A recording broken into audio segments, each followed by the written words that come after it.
Hi, welcome back to Everyday Behaviors. So this is the last video in our series this month.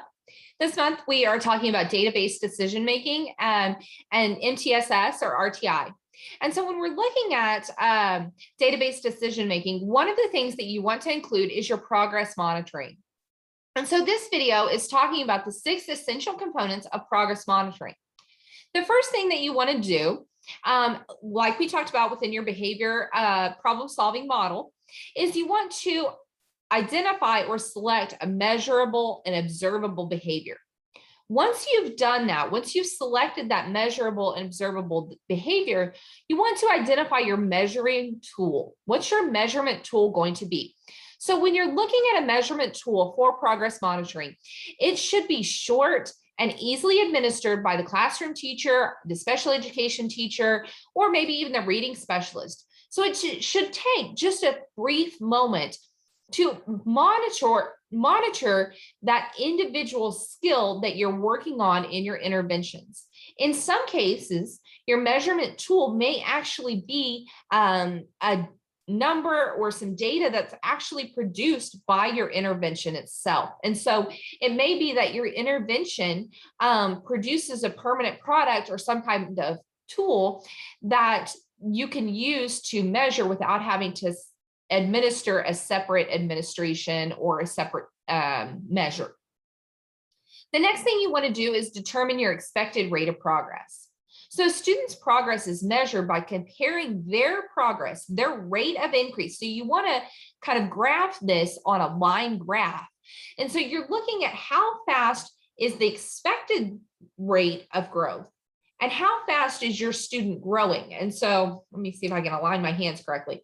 So if the expected rate of growth is this steep, how steep is the student growing? So if they continue at this trajectory, is the gap going to get bigger, or are they continuing at this trajectory where they're going to meet that expected progress? So how steep does their rate of growth need to be in order to catch up to their peers? So is the gap between typical growth and benchmark, is that gap getting bigger, or are you closing the gap? So then you want to plan for your data collection and review. So you want to monitor progress monitoring data at least monthly.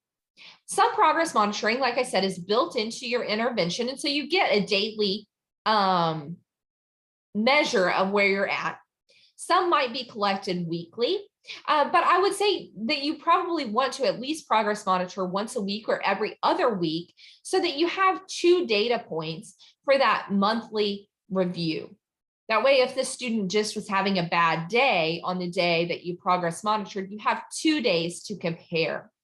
And so you're monitoring that progress at least monthly, but ideally you would monitor weekly or bi-weekly.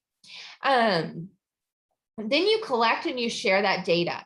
So you want to make sure that you're graphing that data and presenting that data in a way that makes it easy to analyze, to share, and to make those decisions. So when you're looking at our research, it says that curriculum-based measurement produces meaningful information so that that's sensitive and guides our data so that we can make those instructional decisions quickly and efficiently.